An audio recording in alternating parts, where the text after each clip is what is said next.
Today we are going to learn about स्वर उन ध्वनियों को कहते हैं जो बिना किसी अन्य वर्णों की सहायता के उच्चारित किए जाते हैं। स्वतंत्र रूप से बोले जाने वाले वर्ण स्वर कहलाते हैं। Vowels are those sounds which are pronounced without the help of any other letter. Letters spoken independently are called vowels.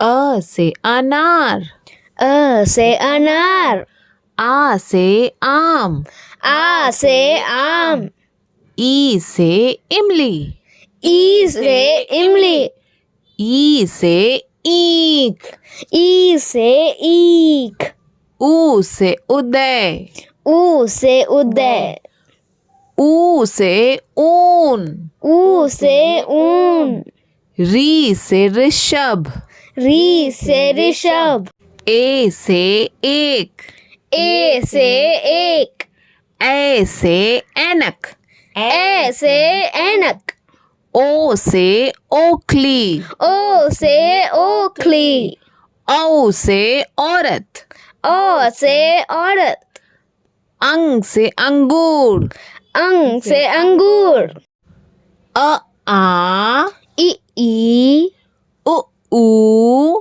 री, ए ओ औ, अंग आहा। री को आधा स्वर यानी अर्ध स्वर माना जाता है। री is considered a semi vowel or अर्ध स्वर. अंग और अह न तो स्वर के अंतर्गत आते हैं न ही व्यंजन के अंतर्गत आते हैं। अंग को अनुस्वार तथा अह को विसर्ग कहते हैं। अनुस्वार और विसर्ग को अयोगवाह वर्ण कहते हैं। Ang and neither come under vowels nor come under consonants. Ang is called anuswar and is called visarg. Anuswar and visarg are called ayogva varnas. मात्रा की दृष्टि से स्वर दो प्रकार के होते हैं, ह्रस्व या छोटे स्वर, दीर्घ या बड़े स्वर। अ, ई, उ, री ह्रस्व स्वर हैं।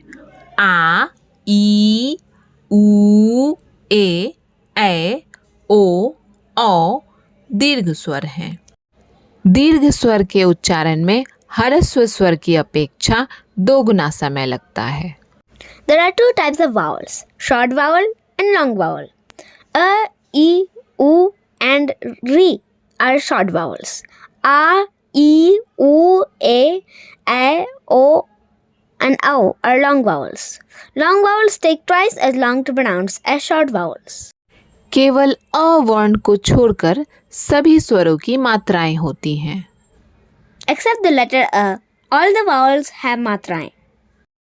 आ की मात्रा, ह्रस्व ई की मात्रा, दीर्घ ई की मात्रा, ह्रस्व उ की मात्रा, दीर्घ उ की मात्रा, री की मात्रा, ए की मात्रा, ए की मात्रा, ओ की मात्रा, औ की मात्रा, अंग की मात्रा और अह की मात्रा।